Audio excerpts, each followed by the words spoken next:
And you're listening to WZRD 88.3, The Wizard, and we just finished hearing Sly and the Family Stone, Take You Higher.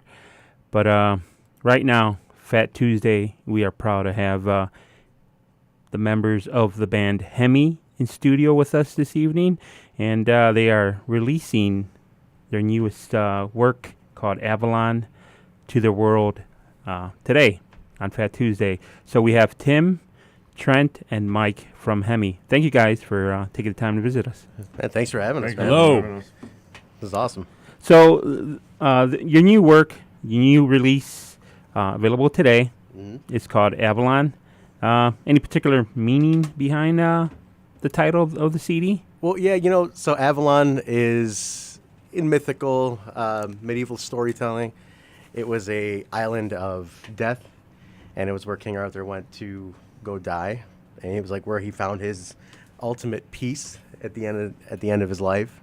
So the story of the album continues our last album, Undivided Intentions, which has a central character that kind of goes through a lot of ups and downs in his life, and he's a pretty rough individual. So at the end of the last album, he accepts his fate as hey, he's a terrible person, he's a terrible human being, and he's destined to do this. So on Avalon, it's his journey of continuing the last where he left off in the last record, and basically it's him going to hell. That's the trip. The whole thing is his ultimate paying the piper and his ultimate fate. And at the end, the twist of it all with the album title being Avalon, it's kind of what he always wanted in this whole time. Like his ultimate paradise was hell because he was such a bad individual, and to him that was his paradise. So the twist is, even though it is summoning to hell, that's his paradise because he was a terrible guy. We write about terrible people. Since the album, you mentioned sort of like a continuance from the last one. Yep. Was it difficult? Like, let me see where I left off on the last chapter, and continue writing again. Well, I'll talk about the lyrics, and then I can let Tim and Mike talk about the music aspect of it. But lyrically, I kind of knew where to go. I got inspired by a couple of things that, in life and whatnot, that kind of inspired certain words and story. But then I was able to tie it all into the last record, just kind of based on where my head was at and where we left them at. But musically, it was a huge departure from the last record, I feel. I mean, I don't know, huge, but very, very different. That's where Tim really took control on things. Yeah, so lyrically, actually, I want to butt in a little bit just because I'd noticed a big difference lyrically on this one over the last one. From somebody who's not a lyric guy, I did have about 8 lyrics on this album, so I'm really proud of that. Yeah. 8 lyrics. But yeah, but the lyrics are a bit more abstract, I would say, a bit more introspective, definitely more meaning to find, I would say. Yeah. But yeah, musically, it's definitely a different path for us. Undivided Intentions was kind of half written when I joined HEMI and back in 2014 or so. So it was very rooted in old school heavy metal, old school thrash, and that was the sound that they were working with for a while there. I myself bring in a bit more of a modern influence. So when I got to write this one, I incorporated a lot of newer styles. Melodic death metal is a big style of mine. Bands like In Flames, Arch Enemy, Darkest Hour, some hardcore influence in there, some of the genty sound that's around nowadays, some proggy kind of stuff.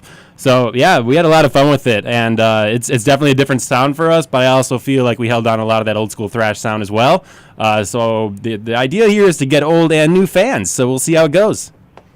Yeah, just I listened to the song that you put up entitled Death Wizard. Yep. And I did notice the change in sound. I was like, oh wow, they changes it up a little bit. I mean, still sounds like metal, but I was like, it's definitely heavier, which is my leanings, especially into a bit more heavy. But beyond that, we also went ahead and I got a 7-string for this album, which in turn we had Trent get a 5-string, so we beefed up the sound a bit. Which is something I never played before. It was a whole different approach. I mean, even some of the drum patterns you played. Double bass.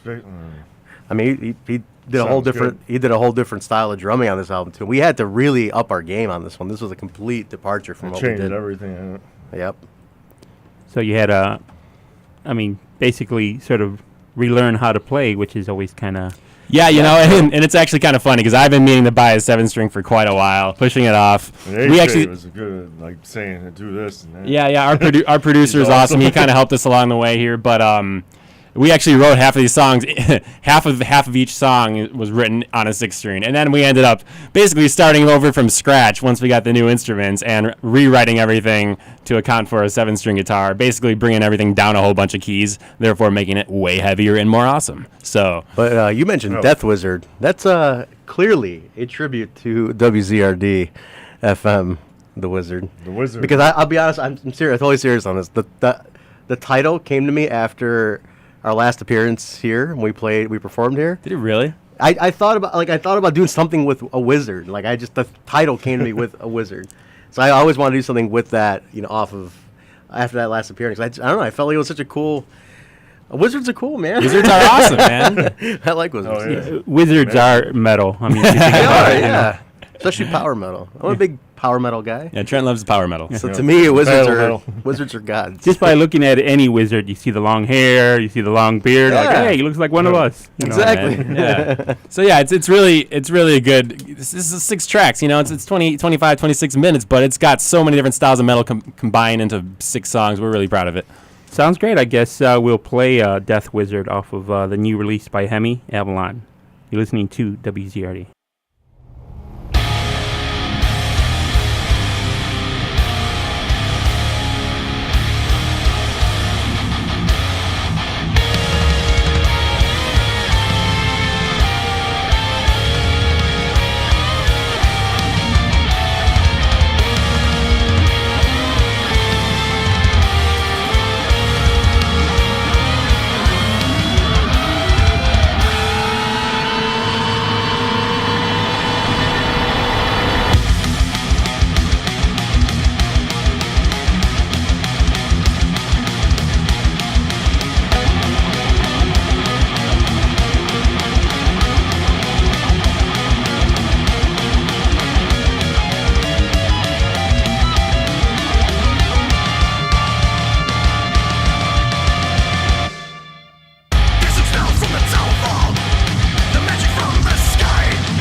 And that was Death Wizard by the band HEMI, off of their new release, Avalon.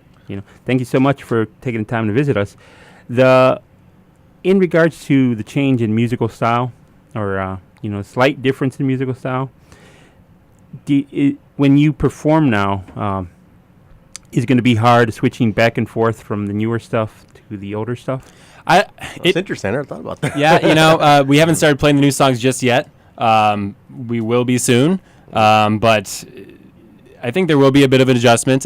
We will probably be swapping 6 and 7 string guitars, or I'll just get used to playing all those old songs on the 7th. I haven't really given it a chance yet. I don't see why we can't, but I could see a little bit of an adjustment there. I'm certainly more pumped for these newer songs because it's going to allow me more time to thrash around the stage. Undivided Intentions was much more rooted in solos, the guitar solo, and just kind of at least from my perspective, it's more of a just wail away, make that solo sing. But with the new stuff, it's much more thought out. Every solo was pre-written, so I can really kind of not stress about nailing every single note. Improvise. All my solos were improvised previously, but now I can just kind of go up there and just have a good time. Yeah, it should be fun. That was really cheesy at the end there, but have a good time. Have a good time. Yeah, I was going to tell you, I was like, when bands release some new work like you guys, now the pressure is on for you guys to learn it exactly as you played it. Yep. Or I don't know how you feel, but like sometimes, when I see a band and I hear a record, I sort of want to hear it like, hey, that doesn't sound right, or like, Yep, and I completely agree. And I some of my favorite bands just never do it for me live, and it's a huge disappointment. So we're gonna have to avoid that at all costs. Well, here's the thing we got to worry about. Gup and I have to worry. Sorry, we call him Gup. What is Mike? Mike have to worry about. We have our captain of the musical composure here, who's going to make sure that we don't screw this up. Who, me? Yeah, he's going to make sure we do this right. I mean, one of the best thing about Tim when it comes to this record and his joining the band is that he really helped us up our game musically. Yeah. Not only like recording, but live performance. So that's been, I mean, Mike and I have been doing this since 2003 together. Several lineup changes. We've never pushed ourselves as hard as we have until Tim came in, so that goes for live as well as record. So I know, as challenging as this record is for us to, essentially do justice to, right? Like we want to do it justice. That's better, I think. Yeah, yeah, exactly. And then, as hard as challenging as it is, I know with Tim at the helm of it, like kind of like grounding the musical aspect of it, we're gonna pull this off really well. We're gonna really do it justice. Is what I feel. We also took a bit of a different writing approach where we kind of went in the studio and certain parts we wrote as we went, as opposed to doing everything in the practice space, throwing it down like an old school rock and roll band like we did in Undivided Intentions. However, good bulk of all these songs were done in that method as well. So we already got a lot of these songs down pat, ready to go. Yeah. But so when I always like when bands. They'll have a release, and then afterwards you'll see like the alternate take. So how many alternate takes of these songs do you have? This is awesome. So I'm known to be a bit of a perfectionist in the studio. We got old MP3s from May. We started recording in May. It kicked off in April. But yeah, we have so many alternate takes. And I think there's like a box set ready for this album already. Like I cannot wait. It is our producer. He hit us up on the final day before we submitted it. Yeah, before we submitted the album, he hit me up on the final day and he's like, "Dude, I just found the original copies of these songs. Listen to the difference. Like, what the hell was that?" Yeah, it's pretty cool. Everything is we kept them all, and for good reason because I definitely do want to do something with them. Maybe, the 10-year release anniversary, we'll do something with those because. It's awesome to hear the contrast from April to today to finished product is pretty cool. Just to see how we grew, because like as Tim mentioned, we wrote a lot of it as we went along. So there was an evolution in recording, not just like writing, but in the actual creative process. So we like documented our evolution of these songs. They're all documented, which is fantastic. I personally am more of the write-as-you-go kind of guy. Yeah. If I had access to my own studio, right. certainly would be taking more advantage of that. But our producers really, really he lets us do our thing. We go in there, we kind of waste some time trying to get it right, but at the end of the day, I think the final product tells it all. Yeah. Yeah, since just listening to the songs, it sounds great. It sounds like I hate to say it, but not like a local band. You listen to it and it's like, oh man, these guys must be like killer. These guys, are professionals and whatnot. So please give out the name to whoever helped you record this or produce this. So his name is AJ Kohler. He Tag Music Studios. Tag Music Studios is what he goes by. Not only does he produce, he also does some video editing. He did our lyric video for the song we just heard, which is on YouTube. Got some really cool graphics behind it, and we put up the single with that YouTube video. And we're even in talks with him about doing kind of a playthrough music video for another single. He's our guy. He's amazing, and he brings out the best in all of us too.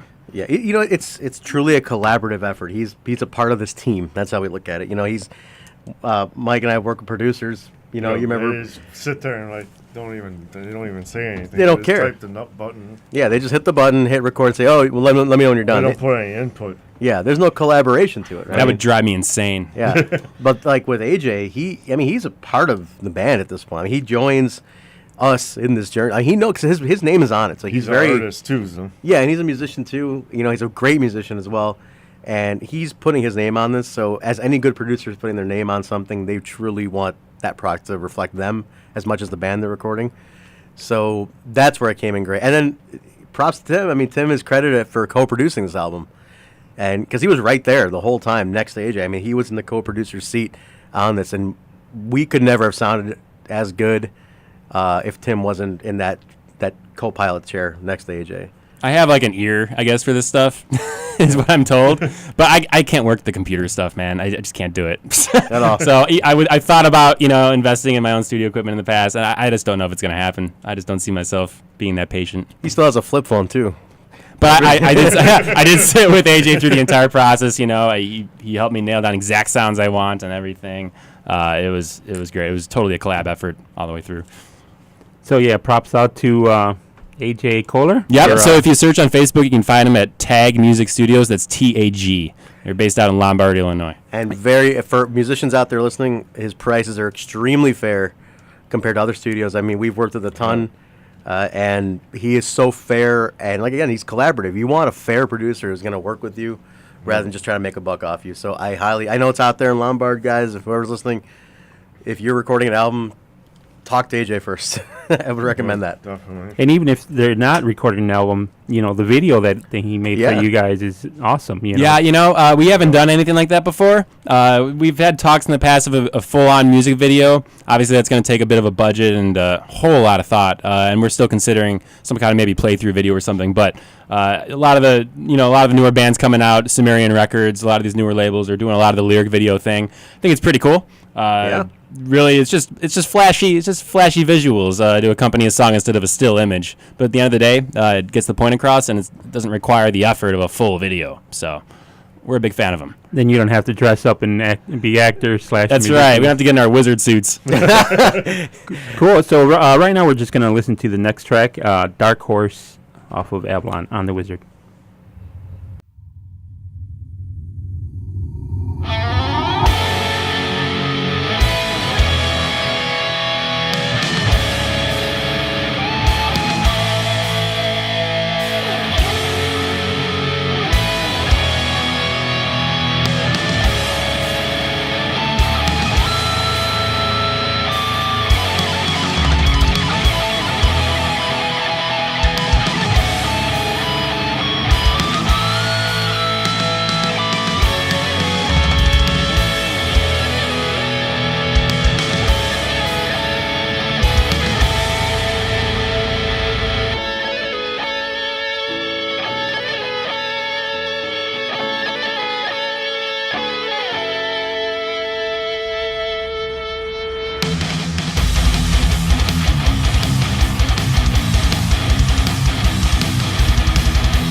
And you're listening to WZRD. We just finished hearing Dark Horse by the band HEMI, who is in studio tonight and talking about their new release, AVALON.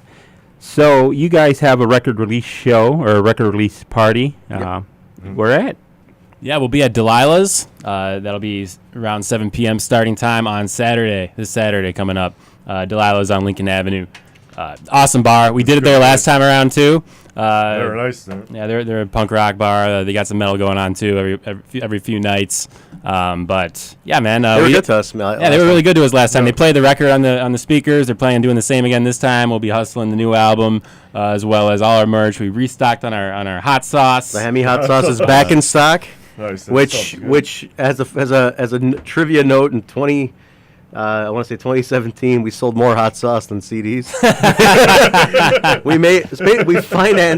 we financed a good portion of this release via hot sauce sales. I went through like a good case of those myself. Yeah, it's a great sauce actually. It was a big hit, and we were able to. It's funny because a lot of people, they'll buy a sauce and like, oh, give me a CD too. So it drove sales about everything else, which is awesome. But you had the CD and the sauce together with the shirt. So yeah, this is not a show. This is just a party because we're tired after this. We're tired. Yeah. We want to party. A lot of late nights. In the studio, especially for Party Tim. time. Yeah, so we're just gonna enjoy. This is like a kick back and enjoy thing. So like when you finally got the final product and he finally hit save, and how did you guys listen to this? Did you jump in a car like, all right, let's drive all the way to California and listen to this? It's funny. I gotta talk about this. It's funny because like the build, it was really the ending was anticlimactic. I said like the final day because it was just you, right? You were like there the whole day. And you're like, we're done. but like leading up to it, like there was a couple sessions where like we thought that was the last one, and we went in there like, yeah, right, this is it. And then one time we went there, I remember that. Yeah, then we thought, and then we'd find something else. And I was like, sorry guys, we're not done. He'd find something else, he'd go back, then you're like another thing, like, all right, this is it. But And man, it's insane how much time this takes up because we'll walk out of there, we think we have a few things, and then we show up again, and then all of a sudden we're adding brand new riffs on top of old stuff. So like, the last day was like pretty much we needed to be done by a certain day in January in order to make the album printing and the distribution and everything. So I mean, Tim he busted it. He just killed it, really working hard on this. We knocked it out around midnight the night before we submitted everything. Yeah, it was like the night. It was like down to the wire. There was like, okay, that's it. We're done. Like, it was just kind of the ending was the most anticlimactic day of the whole process, which is funny. Yeah. But no, that was it. As for the artwork, I mean, was that difficult? Like, so that's my boy Ryan Foster. RFosterDesign.com. Yeah, he's out in Rockford. He's an awesome artist. He did our last album, Undivided Intentions, which was a painting. It's an incredible artwork piece. And then also he did our Motor HEMI. We did a tribute to Motorhead 2-track thing, which we played in here last time we were here, and he did that for us as well. So I love the direction he went with this one. I think it really captures.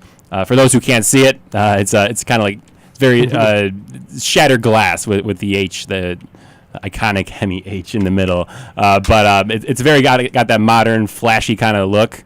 But we think it suits the sound of the album very well. So. It's pretty cool. When I talked to him about the direction I wanted to go in it, we kind of went. We had a couple designs, and because the story continues off of Undivided Intentions, if you kind of look at the Undivided Intentions cover, there's a central figure looking into a smoky kind of pit almost with the HEMI H there. The idea, and it's kind of got like a bluish grayish tint to it, like smoke coming out. What I told Ryan was that imagine that this covers since it's the other half of the story, imagine this is the other side of what the character's looking into on the album cover of the other one.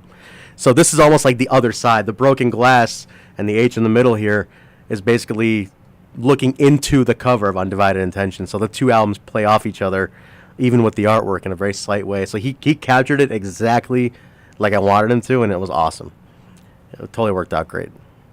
I'm sure that must have taken a few heavy sessions saying, "Oh, what do we want to get on the album cover?" and blah blah blah. Oh yeah. Yeah, no, got a we bunch. we go back and we actually all have input on it, which is nice too. Instead of just kind of sending it off to an artist and having them just send it back, we all get very involved in it. We know his image is going to be everywhere, and he also did all the inner stuff for us too. So yeah, check out R Foster. That's RFOSTER design.com, and he loves doing music related stuff. So You mentioned you have physical copies, Yep. and you mentioned distribution. Are you going through anybody, or you're all going to handle it yourself, or Well, we have our physical. We have our entire merch line. We keep we manage ourselves, inventoried and everything in our studio. And then as far as digital and physical distribution, we're licensed through CD Baby, and they handle all of our licensing and our physical distribution. In person we'll handle it. We keep a stock here. I do direct mail also for everything, and like I said, we keep a stock, like a running inventory of ourselves. And then we're working with a couple distributors. I have a few in Europe that we're talking to who want to do some European distribution. Actually talked to one in Poland today, so we're seeing how that works out, and they have all the Eastern Bloc. So we've gotten our records worldwide. I mean, in the we have past. some pretty big Chicago record stores Chicago. lined up Yeah. to take our record in too already. So we're really excited. I'm looking forward to stepping into some of these stores and seeing it on the shelf. Yeah, all the Reckless Records locations will have it. Reckless. Lori's Planet of Sound and Lincoln Square will have it. We're talking to Beyond the Limit. I think also in is it Norwich, right? Yeah. So Haven't yeah, yet, hoping to. It's probably hoping to have. Yeah. grandfathers. But yeah, it'll be in Reckless Records over the next week or so. So yeah, if you want to get a physical product, visit one of these fine record stores. That's right. And if you want to get it online, what would be the best outlet for you guys as for a band? Just HEMImusic.com. Everything's on there. The entire merch store is on there. Facebook too. Right? Yeah, I mean, Facebook is linked to our merch store as well, so we have our entire store there. But yeah, HEMImusic.com. Everything's in one spot.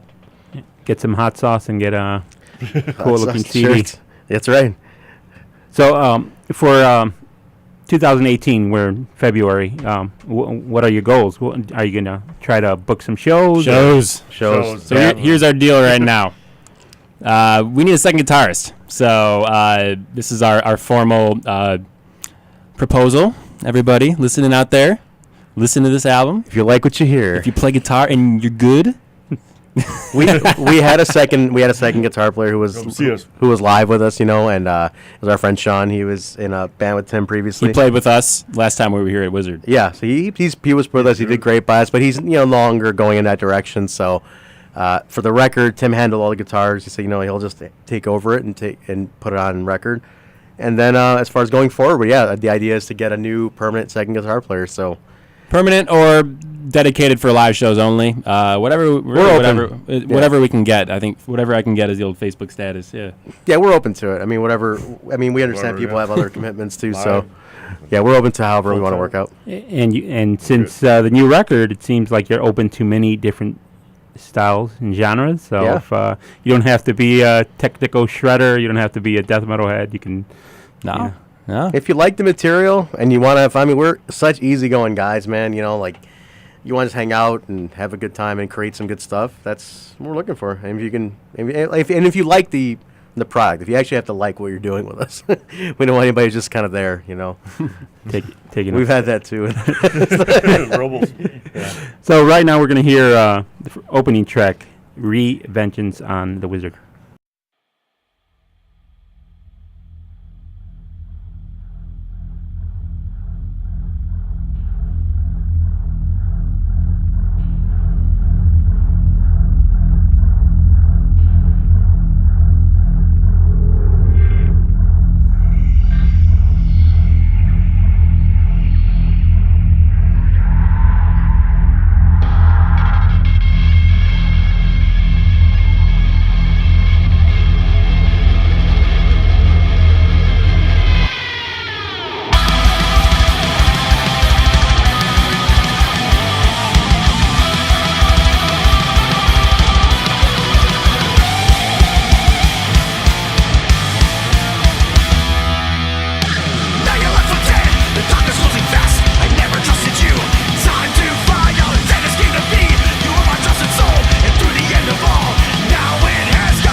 And we heard Revengeance from Avalon by the band HEMI. Definitely has like a nice classic metal sound to it. That's right. With a breakdown, because why not? Just because you can, right? Yeah, that is definitely, that's the intro track, which is supposed to kick you kind of in the butt when it starts. It's definitely the most undivided intentions-y track on the album. We kind of chose that to kind of bridge the gap between the old and new. Also, a fun fact, that 30-second kind of paranormal activity intro, that was one of the things we whipped together at midnight the night before submission, and I love how it came out. So, That's pretty fun. I guess this goes to my question of, what type of genre of metal is your preference? I mean, I guess starting with Trent. I'm old school, man. I love, I'm a Judas Priest, Manowar, Anthrax, you name it. That's my style. I like the old stuff, and strictly old stuff for the most part. So that's where you can hear those influences come from me in there, and then you blend it with what Tim likes. Yeah, I was raised on metalcore. I'm a youngin. So I was raised on like the Kill Switch Engages and like the Azalea Dyings. So I really like that melodic aspect to the music, right? And then I got more into like the melodic death metal kind of stuff. And yeah, nowadays I like a lot of the new school, like proggy kind of gent-core sound, deathcore stuff. Within the Ruins, the new band I love a lot. Born of Osiris, a local band from Wheaton, big fan of them. So yeah, I'm really all over the map too. Go, what do you got? I like the classic metal, like Iron Maiden, Maiden. Motorhead. Yeah, like A lot of new stuff too. I like too. So. I guess speaking about classic metal, it's sort of kind of sad where just reading this week that the guitar player from Judas Priest, he can't play because he has Parkinson's disease. Yeah, Oh, Glenn Tipton. Yeah, it's Yeah, real that's sad. crazy. I mean, he was. They were in the middle of a tour. They were good. They're in the middle of a tour, and he just has to cut out. Too. Yeah, Ozzy saying this is his final tour. No more tours. He's been saying that. Can I just say that's the best farewell tour name ever? Water Show? No more tours. No more tours. tours. 2. Yeah, exactly. We saw him. What was that?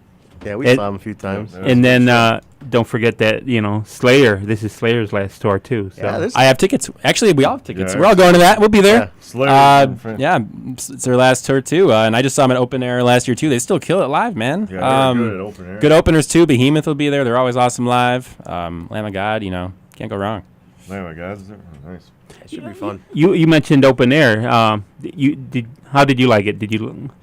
Personally, I'm kind of iffy with some of it. I get they're trying to appeal to the mainstream fans, right? So they're gonna have more of the hard rock leaning stuff. I did go one day each year and had a blast. I saw Gojira the first year. They're one of my favorite bands, Gojira, and they just destroyed it. The second year, man, who did I see?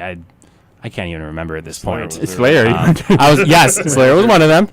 But I remember Dillinger Escape Plan played this one of those days, and I didn't want to see anybody else in the lineup. But it was very known that they were about to end their career very soon. And I didn't catch Dillinger Escape Plan because I didn't want to go to Toyota Park for the one band of that day. And then they said it's official. That's our last Chicago show ever. So I shed a tear for that. R.I.P. Dillinger Escape Plan. I did not go to Open Air Festival, but I heard it was good. I didn't miss out on that. As you guys, fans of metal, I was just wondering what you thought of it. Like you mentioned, they have sort of the big hard rock bands, Kiss, they had Ozzy, Korn, whatever. That's the kind of stuff I like, too. Here's the problem is that a lot of these metal fests just really aren't selling, So they got to book those big names that draw, when you're trying to do these massive outdoor festivals. You got a lot more of the indoor festivals now that go all day. There's like Summer Slaughter Tour. There's a lot more of the underground metal acts that'll go all day in like a House of Blues, but that's also kind of being trapped in you're kind of cooped up in there all day long. I've done them. Yeah, that's but also there's something to be said about just being outdoors, man. Outdoor concerts are the best. I'll see bands I don't like at all outdoors in the summertime. It's a party that way. Lollapalooza too. Yep. I guess what were some of your what was your first concert experience, Trent? I mean, Ever? Yeah, exactly. Oh, Was man. it even if it's non-metal, we can understand. I guess they're considered industrial, but I was trying to impress this girl at the time, and I went to go see the Lords of Acid. Anybody remember Lords that of band? Acid. Sounds familiar. I don't know. Lords of Acid at the, I think it was the I can't believe Riviera they were still around. in 1996. That was my first concert I went to, and I was like, "These guys are amazing." You know, Were they just any good? I mean, I guess looking back, I don't know what I found so amazing, but I don't know. At the time, it was cool. That was my first concert experience. Blake liked them. What was yours? I went with him actually. Yeah, what was yours? Old mutual What was friend yours? of That ours. was Megadeth. I went to see them live. That's a good Oh, yeah, first you- concert ever. 91, right? Man. No guilty pleasures here as a first I concert. was like 17. They were Yeah, awesome. that was awesome. My yeah. first concert ever, I'm not going to count it, but it was Weird Al Yankovic, and it was awesome. That's a good one. But Yes. my first, I guess, true concert, and I think my dad's listening. He came with me to that concert because I was like 15 or something. But it was System of a Down, Rammstein, and Slipknot at Allstate Arena during the Iowa okay. Slipknot tour. They're awesome. And that was a pretty intense first show. So that was a good way to kind of break it in for me. I'll tell you what, Mike and I saw Rammstein. You remember this at the Yeah, I Metro? remember that. That was for a good show. $5 before anybody knew who they were. They were awesome. They used to do a thing called New Music Tuesday at the Metro. They went nuts. And we just went there. We kind of heard of this group, singing in German, and we're like, oh, let's go check these guys out. 242, right? I forgot who else was there, but I remember it was Rammstein was $5. When we saw Rammstein, look, they're playing Allstate Arena Yeah. with wooden ceilings, and they're shooting these flamethrowers, and these flames are just missing the ceiling. Yeah, at the Metro, Yeah, the they fire did some marshal good came fire out and stuff. and said there will be no fire. We didn't know any better because we didn't know anything about them, but they're like, there will be no fire at the show. So we're like, all right, It's whatever. too small there. Yeah, they would I, have re- burned. I remember being like, I think I was a freshman in high school, still like brand new freshman in high school, and like going to see Slipknot, and there were like all these rumors about all these crazy stuff they do on stage. And I remember like being slightly nervous about just the whole experience before I went, and I had no idea. Like, guys, I go to so many shows, it's ridiculous now. Yeah. But back then, I was like actually kind of nervous about my first show. It's funny. Did you ever think like, oh man, like I might get beat up or anything like that? I The mean, Iron Maiden show, we saw a fight in front of us. That was Yeah, funny. I think the most brutal thing I ever saw was at an Iron Maiden show. Mike and I were at. It was outside, and God, they were moshing for Maiden, which I mean you can. Maiden's more. I feel like you groove to Maiden. Yeah. But these guys were moshing for Maiden, and then they got angry, They were going and they started nuts. beating the hell out of each other, like so bad. To the point where I'm like, wow, this music doesn't yeah, even I bring mean, that out. there's pitting, and then there's just taking it to another level. I mean, No, I they still legit got into a fight, and that I was Must have been drunk, I think. That's Yeah. I still throw down in the pit every once in a while, but I gotta be with the right group of friends, and I mean, you can only do it for so long before you just gotta step out for a second and take a breather. Otherwise, you're just about to pass out on the floor. I've gotten to that point Yeah, where happened to me at that where- Nine Inch Nails. where I'm not too much of a pit guy. I like to enjoy the show now. I'm more like, I'll take it all in. But Right, but I when you're get like my younger, ribs you want to crossed. prove something. Oh yeah, you're on the balcony at that Anthrax Kill Switch Engage show, Anthrax Killswitch days, I was in VIP balcony, but I didn't buy those tickets. They were bought for me. sitting in your nice little balcony. It was I felt like Drinking his wine. I felt like such a jerk though, sitting in this balcony that's cost extra to sit in. It had this beautiful view, and I'm just like It's a relaxing. beautiful view. Gorgeous view, gorgeous, absolutely stunning views. Was it at that forge? No, this was at in Milwaukee at the rave. Rave. Oh, that Yeah, place is awesome. Killswitch Engage is there, which I'm not a Killswitch fan. I can't name a single song by Killswitch, but I walked in on their meet and greet and met them and took a picture with them, and I couldn't even tell you who they are. but it was cool. I had to explain to Trent how important of a producer Adam D was. I had no idea. Yeah, I was like, who's the goof jumping around? on he stage? produced for pretty much every big metalcore band at I some found that point. out. Yeah. I was texting Tim during that show, like, tell me what's the big deal about this, because I was there for Anthrax. And right now we're just gonna listen to Avalon Averted. Ooh, On can the we, Wizard. can we can we do Decay? Yeah. That'd be good. So we're gonna listen to Decay on the Wizard. Okay. Yeah.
betrayed. You left me scarred this way. Now it's me, lost in the ghettos, torn like the waters and stone. Retreat, just get the shadows.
A nice little angelic ending to the You song. like that?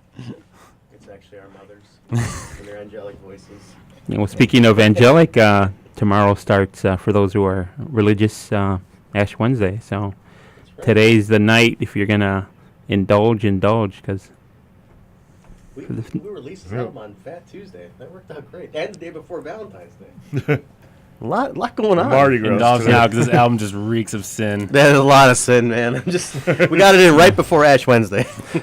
yeah, so tomorrow, it's Ash Wednesday, but it's also Valentine's Day. So That's right. if you have a special someone in your life, feel free to get one of your lovely HEMI bundles with... Yeah. Yeah. I got a special lady. Yeah. My special lady modeled some of our merchandise for us. Nicole modeled our merchandise, so that was very lovely of her. That's my Valentine. So there's my shout out to my Valentine right there. Did she enjoy the HEMI hot sauce? We just restocked it, so during the time we've been going out, we were out of stock. So I'm going to have her try it now that we just got it in this week. So she hasn't tried it yet, but she is a hot sauce fan, and she didn't ironically, she didn't model it for the website. So I got to have her try it. She deserves a bottle for her efforts.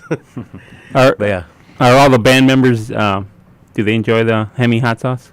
I love it. Yeah, And I love it. I'm not a huge... Hot sauce is so huge now, like out of nowhere. Put it on. People put it on everything. And I was not that guy. I was like, sure, let's do this. And now I put it on like everything. Yeah. I love it. Even our former guitar player, Mr. Madden, he's doing his own hot sauce too. Yep, like Mr. that's his Madden. thing. I mean, it seems to run in the HEMI blood or something because he's doing a hot sauce now. He makes homemade, But man. he's been doing it. He's been doing it for a bit, and he kind of goes through waves of doing it. So so it's like everybody's doing a hot sauce. But I love ours, man. I think ours is great. It's worked for us. It was good.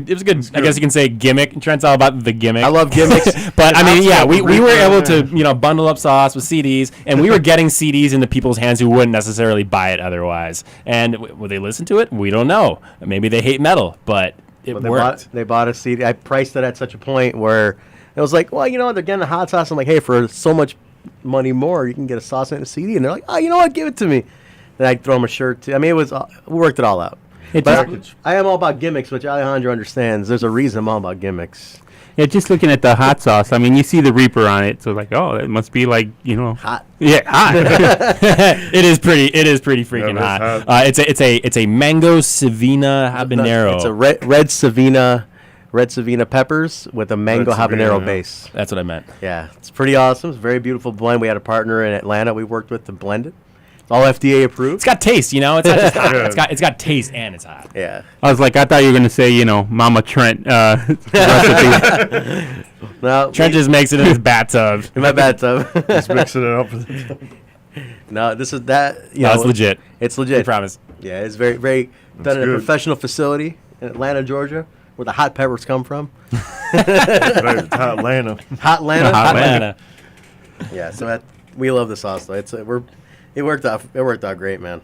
Do you have any recipes to go with it? I honestly, it goes good on everything. I'm We not did. biased. We had some good social media response yeah. where people were just showing us dishes they were adding it to. So it was pretty cool. I mean, got- I'm no People foodie. put it on nachos. I was like, thumbs up. That's awesome. But yeah, Our buddies and there's a band called Sacred Monster in Chicago. They're good friends of ours, and they were all about it. I think every one of them bought a bottle and did a recipe with Guillermo it. did the video.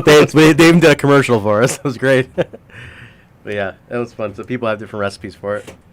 So support the band, support live music. Buy their hot sauce, buy their CDs. Yeah, buy it all. Oh. We got Yeah, buy t-shirts, but hoodies. especially the hot sauce. It's cold out. We have hoodies. We have 2 different styles of hoodies. Yeah, our hoodies are awesome. We got merch everywhere. If He's people, wearing one. again, if people wanna, Yep. support the band, where can they go? HEMImusic.com. Everything is in one spot right there. Right now, we're gonna listen to Avalon Averted on the Wizard. And that'll go into... Yeah, if you want, that, can- I can actually go right into the last track because this is like a little instrumental interlude kind So of we thing. can play it right into the final deletion, which we can talk about that. That's over. Yeah, we'll play the song, and then we have a special segment that people can listen to or tune out. But yeah, you're listening to the Wizard.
And you're listening to The Wizard, and we heard Avalon Averted. What is Avalon Averted? So this instrumental track, we had a little instrumental cut in the last on the Undivided Intentions. I think it was like 20, 30 seconds, kind of like a cool classical guitar kind of thing, a little interlude. We decided to step it up a notch with a full 2-minute instrumental song. It's funny how this one came to be. So One of our good friends, our collaborators, Nick Michalak, he owns Ravens Film Productions. He has a movie on his production line called The Fixer, and he originally approached. He's looking for an instrumental piece for a certain scene, and he's talked to different friend bands of ours. Nobody really fit what he's looking for, so he worked with Tim. yeah, And so I went in with AJ and Nick together, and he gave me the scene he wanted me to write a song for. And that is really tough. And now I have this huge respect for people who write scores for movies. That was really tough to write a song that fit a certain tempo, right, a certain rhythm, and to match the emotions that's happening in the scene and everything, every little body movement. You try to capture that in the song. It's really tough, man. But we did it. It sounded way different from this. It was actually a lot more synth kind of stuff. It fit the movie well, right? But I really like how it came out, and I was like, I would love to use this as their instrumental track for this album. And I showed these guys the song, and they just thought we can do something with it too. We basically stripped out all of like the more movie-fitting keyboards, etc., and made it a metal track. Definitely kind of made some changes to it, and Yeah, I love how it came out. But this was not originally intended to be a HEMI song, and it just kind of ended up that way. I absolutely love it. I think Yeah, I like it's a it. fantastic Sounds job. good. Yeah, listening. I mean, just listening to the music. You know, the way you arranged it, you sort of have that nice little flow, and then the final build up. Yeah. Which we'll listen to in a few moments with the last song is called the Final Deletion. You know, so the final song, you know, comes from this. Yeah, you know, sweet it's little nice. So originally, this song it comes after Dark Horse, so that Rain kind of like crosses over to the next song. It works really well, and it's kind of like a night. You got a good 2-minute breather, 3-minute breather on this short but intense album, where you can kind of breathe. Hopefully, I could use some more acoustic guitar in the next album too, because God, I love how it came out on this album. We didn't do a whole lot of it, but yeah, you get a nice little 3-minute breather in the CD before it comes back at you. So now preparing for to do this, you know, doing concerts or performances.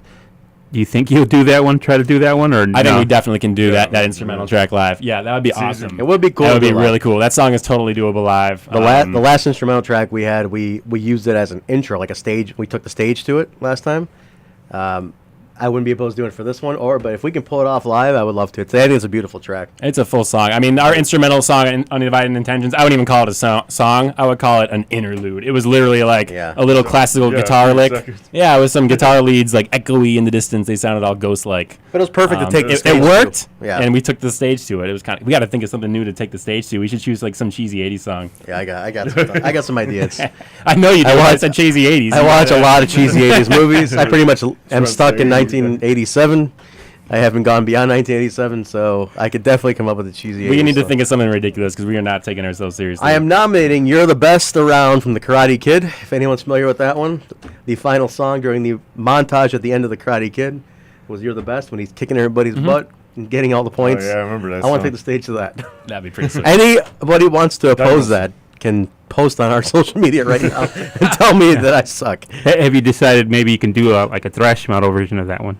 Oh, that'd be awesome. that'd be I would be cool, down. man. Tim might make me do that for a solo album. We though. love we love doing our Motorhead covers. I think covers are fun. I think we want to be very picky and choosy when we do them. We don't want to overkill it on covers. But I love doing covers. I was in a cover band in college where really all we did was play house parties and cover fun party songs, and it was a blast. It was cool. Like the Motorhead one was a perfect holdover because it was in between the last record and this one.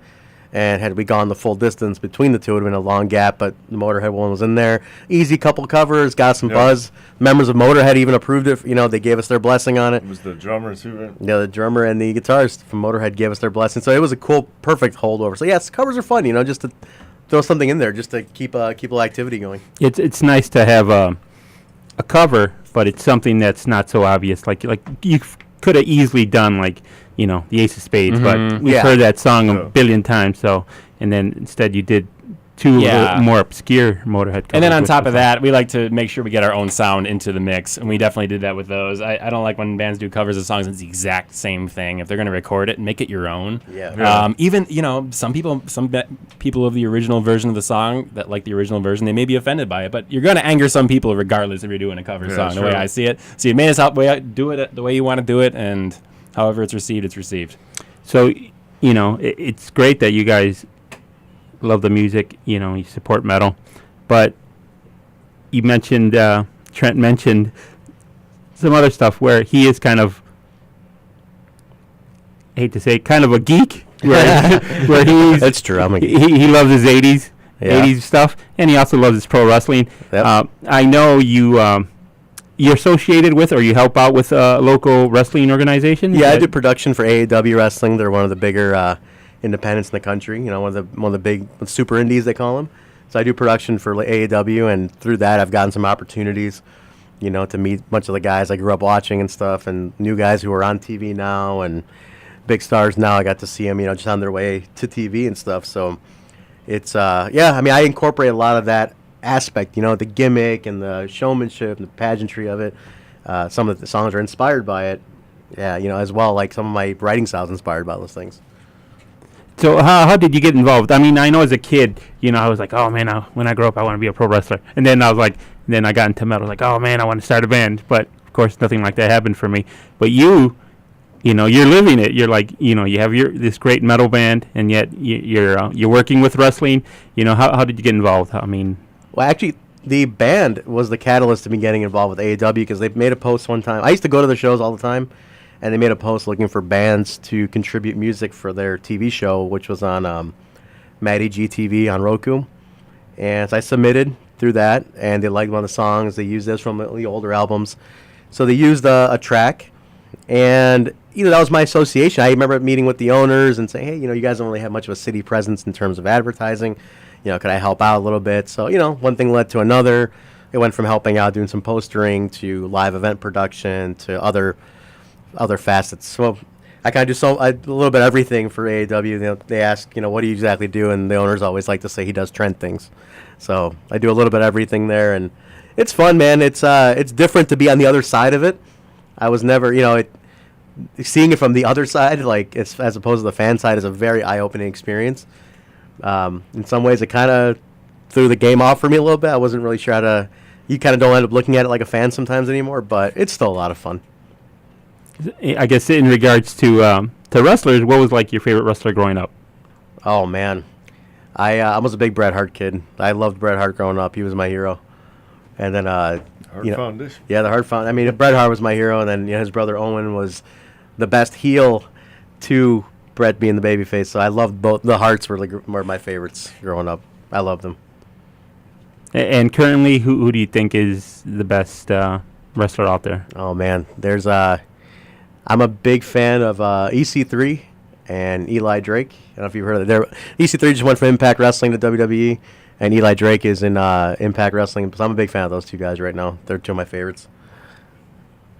And I guess AAW is the local promotion. Where do they run, and when's the next show if people want to check out some local wrestling? All over Chicago. The next show is the night of our release party, so I'm skipping the next show to attend our party because, hey, that's our thing, so I'm going to miss the show. But they're running at Logan Square Auditorium on Saturday. They're bringing in They're bringing in somebody from New Japan Pro Wrestling. So they, but Logan Square, Bourbon Street, and then down in LaSalle, Illinois. So 2 shows a month. AEW is pretty big, and our Motorhead cover in the black is the kickoff song for AEW.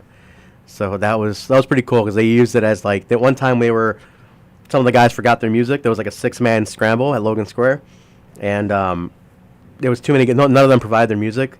So the music guys like, what do we do? And I told the owner, I said, hey, I have our song. We can just play it. And he's like, okay, just send them all out to that.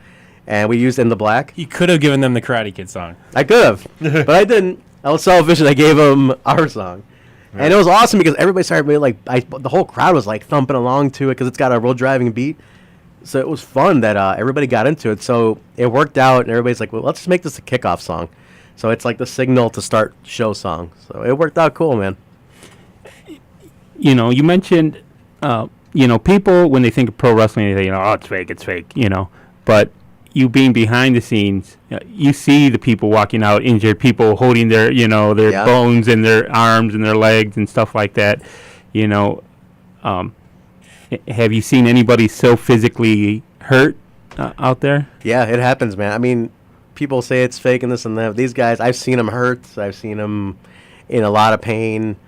I've seen them pull off moves that you would think would kill somebody but doesn't. But yeah, they do get hurt. And these guys do. Even on the independent level, these guys don't get enough credit. They really get beat up. They take a beating to impress a room of, 500-700 people, whatever it is. So I have full credit to them in that. Yeah, in the way the independent wrestling circuit is sort of like being in a band where today they're wrestling in Chicago, tomorrow they'll be in Milwaukee or in Thursday night they'll be in Detroit. I mean, That's why I was drawn to it in that regard, because I relate to what they do, like what we do. We're DIY, like we do everything ourselves. We have no major backing, no major label. Everything we do, we fund ourselves. We do ourselves. We hustle our own merchandise. Yep. We put our own money into it. I mean, like just last night, Tim and I met up at. We were looking to frame our record, like for like a commemorative record, and we were at Michael's and we were at Kinko's and doing things ourselves. Like nobody's doing this for us, So that's why, and the independent wrestling is the same way. They're DIY, and you can appreciate that hustle that you need to have to do things on an independent level. Yeah, and for those out there who haven't been, people think, wrestling's not for me. You will go to a small show like at the Logan Square Auditorium, 500 people, and just hearing the crowd, people cheering, people yelling, people booing. You hear the smash of the mat. You hear the trash talk of the wrestlers. I'm trying to get these two guys to come out and see. They haven't come out yet. Yeah, Post just hasn't come up yet. It's definitely a good time if you're into rock and roll. I mean, it's a party. Support those guys too, because you mentioned they're just like us. Yeah, exactly. They want to make it to the big top. To WWE, just like being in a band. Your goal is probably to play the Rosemont Horizon. So Nice. it's nice to support both of these types of endeavors, and we're going to be playing the Final Deletion off of Avalon, and then we'll have a few parting words from HEMI. You're listening to the Wizard WZRD.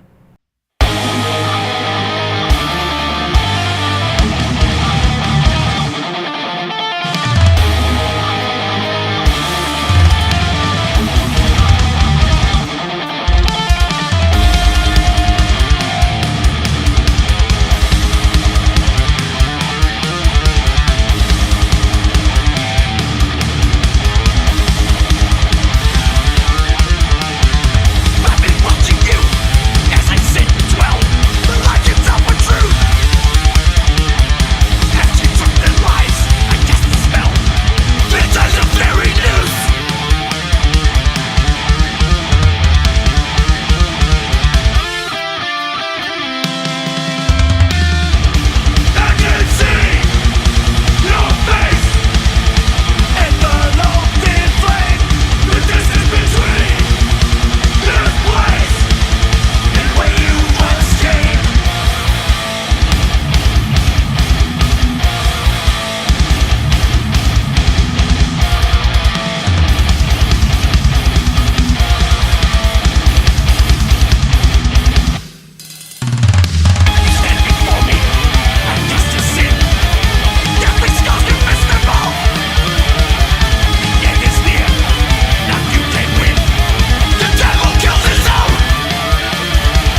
and we just heard the Final Deletion from HEMI. You mentioned, in regards to the wrestling, this was sort of influenced by the wrestler? Yeah, well, the Final Deletion was such a big thing in 2016. I was a huge fan of it. I loved the Final Deletion, the whole gimmick and the story about it. So it kind of got me thinking about that aspect of deletion. I mean, that it was such a funny, for anybody who watched it at Impact, it was such a funny storyline and everything, and it got me thinking of like that finality and deletion. So our character fit, like he's going. The song's about the character being in hell and his final summoning. Like he's in front of the devil and he's being summoned to eternal damnation at this point. So he's being deleted. So initially the song was just called Deletion.